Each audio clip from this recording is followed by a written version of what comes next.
Welcome back to the Achilles channel, everyone. Today I wanted to talk about Joe Sestak out of Pennsylvania real quickly. And this is all about change. This is more corruption is change. It's change. It's just not the change that the American people wanted, or the American people expected, or thought they were going to get from President Barack Obama.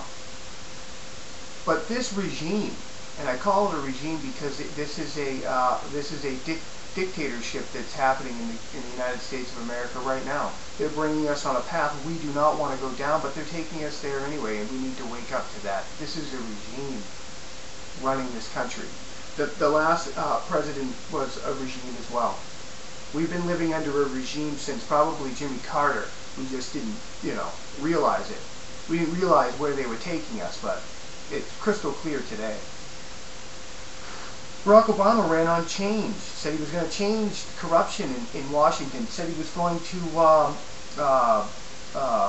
be more transparent and open. And what we've seen is the complete opposite of that. I've come to realize now that when Barack Obama says something, it's the total opposite of what he's saying.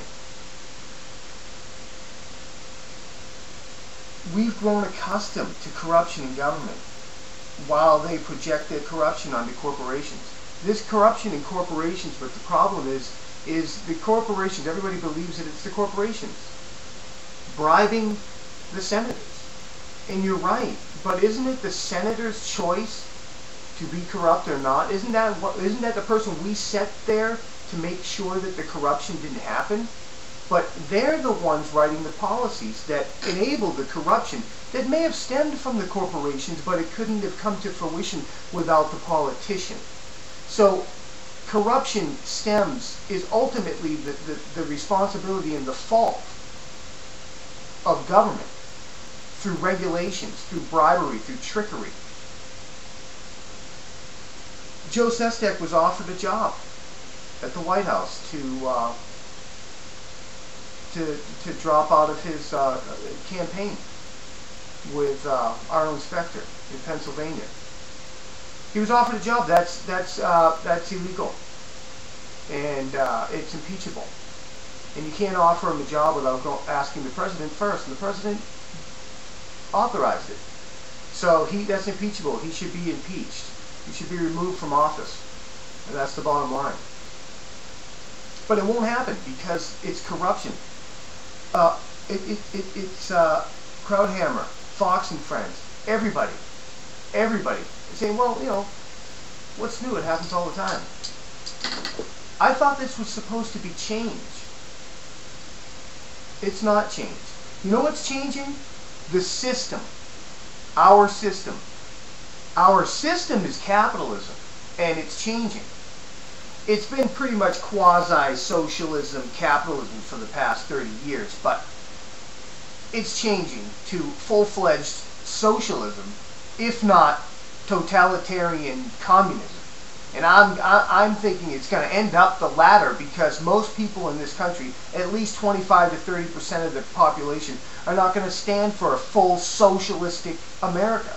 So they're going to have to use brute force, and they're going to pull in the world to help them do it. Right now, they're depicting us to the world as human rights violators and racists.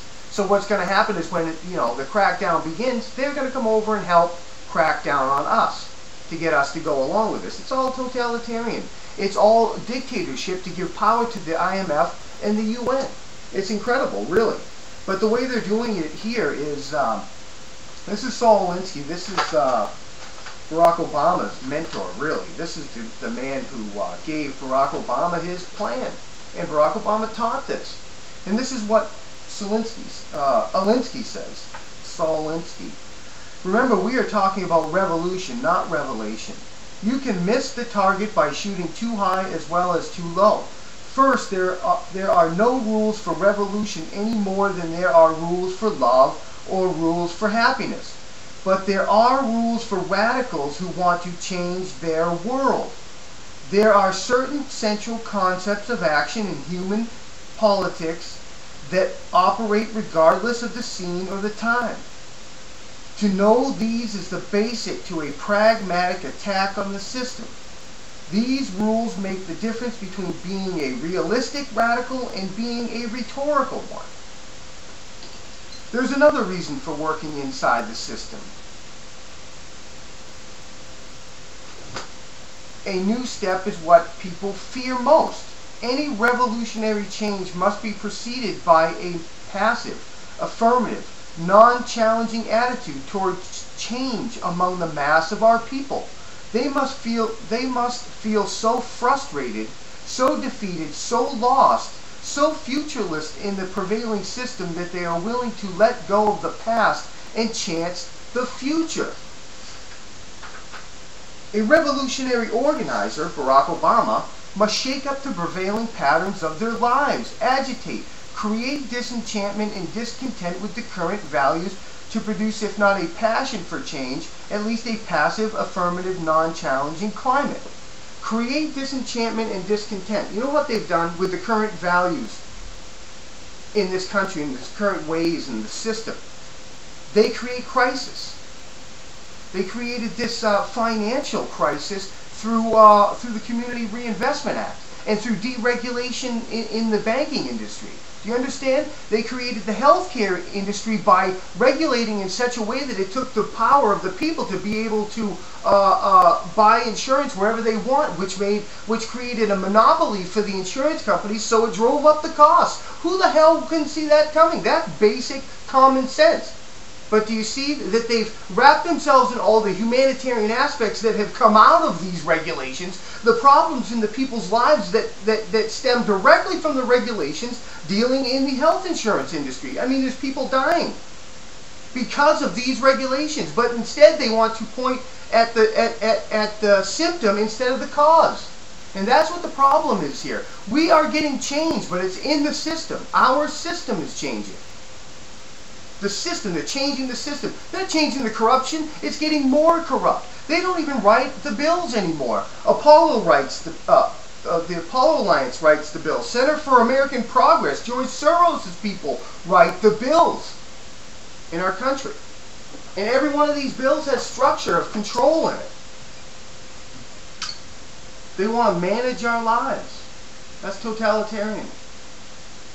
God bless America.